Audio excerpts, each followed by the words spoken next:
लंका का राजा रावण केवल एक शक्तिशाली योद्धा नहीं बल्कि भगवान शिव का परम भक्त भी था। रावण ने सोचा कि यदि भगवान शिव लंका में बस जाए तो उसकी शक्ति और अधिक बढ़ जाएगी और वह अमरता प्राप्त कर सकता है। इस विचार से प्रेरित होकर उसने कैलाश पर्वत पर जाकर कठोर तपस्या शुरू कर दी।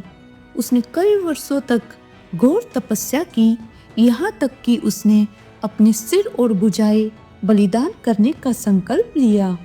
उसकी भक्ति से प्रसन्न होकर भगवान शिव प्रकट हुए और बोले, रावण, मैं तुम्हारी तपस्या से प्रसन्न हूँ, मांगो क्या वरदान चाहिए।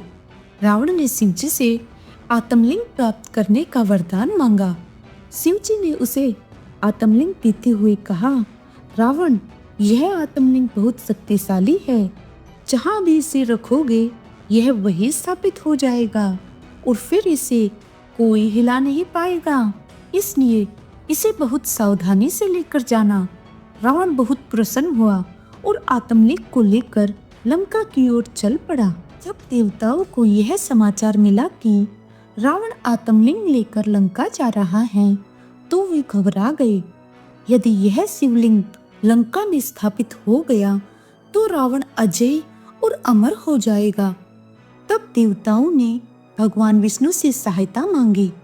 भगवान विष्णु मुस्कुराए और बोले, इस कार्य के लिए हमें गणेश जी की मदद लेनी होगी। रावण जब लंका की ओर जा रहा था तब उसने नियम का पालन किया और शिवलिंग को अपने हाथों से जमीन पर नहीं रखा।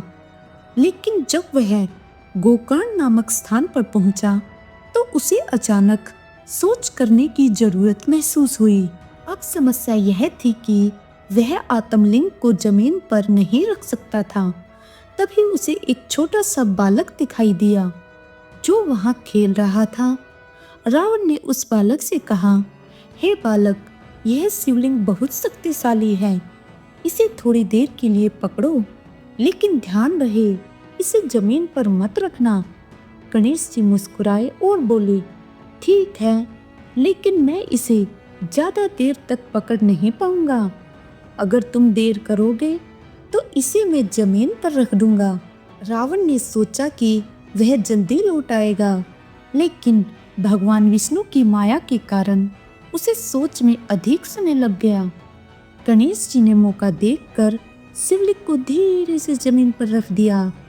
जब रावण लौटा तो उसने देखा कि शिवलिंग जमीन पर स्थापित हो चुका था।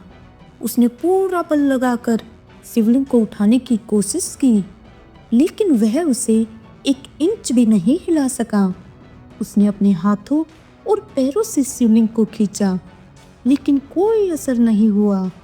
क्रोध में आकर रावण ने शिवलिंग को जोर से दबाया, जिससे उसके अंगूठे का निशान उस पर पड़ गया।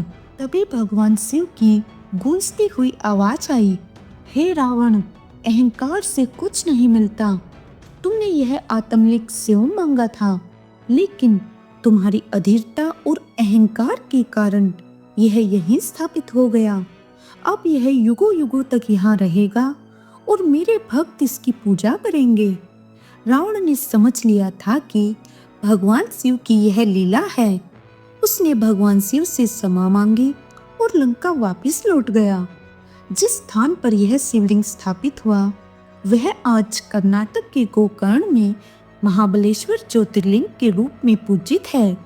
यह एक बहुत ही प्रसिद्ध तीर्थ स्थान बन गया, जहां प्रतिदिन हजारों भक्त शिवलिंग के दर्शन करने आते हैं।